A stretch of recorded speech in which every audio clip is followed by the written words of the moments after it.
we have coming up now, back in 2008, it was Charlie Buhler became the first African-American woman to win the title of Miss South Dakota and represent her state in the Miss USA pageant. Now, in 2011, she graduated from Notre Dame with a dual degree in American Studies and Film.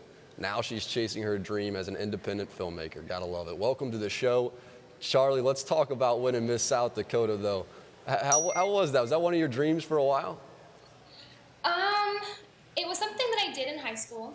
I did Miss Teen South Dakota, and then on a whim, when I was a sophomore, I entered into the Miss South Dakota pageant again, and I won. So it wasn't really a dream, I would say, but it was just kind of a hobby. I got turned you. it into bigger, yeah. So how did the classmates react when they, found out you were Miss South Dakota, all that? How did they react? They were excited. They didn't know that I did that sort of thing. So I came back and I had won, and they were like, "What's this? You're Miss South Dakota?" But they were so supportive and excited for me, and I ended up having to take a semester off to do Miss USA. And a lot of people came down to Vegas and they watched me, and it was exciting. They were excited for me. So is there a lot of duties that go along with that, and then you have to maintain, a little bit of the stuff with being a student at Notre Dame that just takes just a little bit of your time? How tough was the balance there?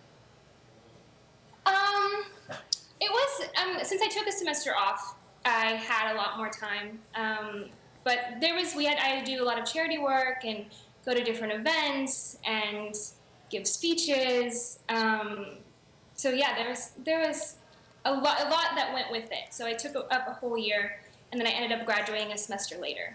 Okay. So you recently directed and produced a short film, I see. So how did that project come about?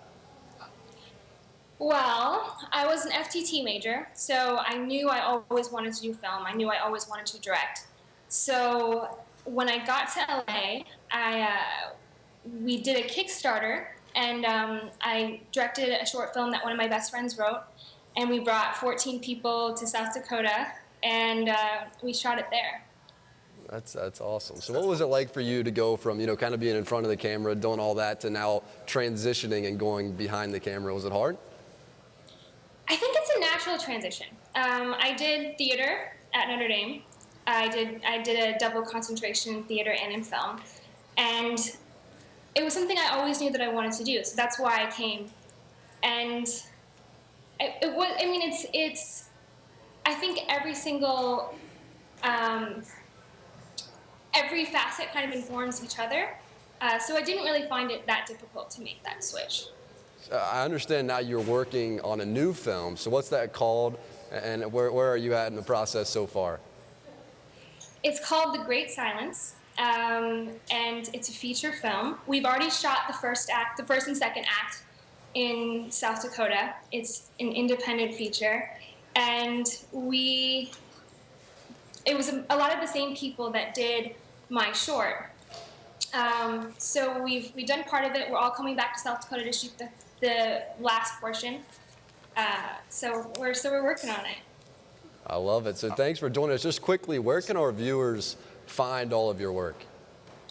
They can find out more about my feature at thegreatsilencemovie.com, and we also have a Facebook page, facebook.com/thegreatsilence.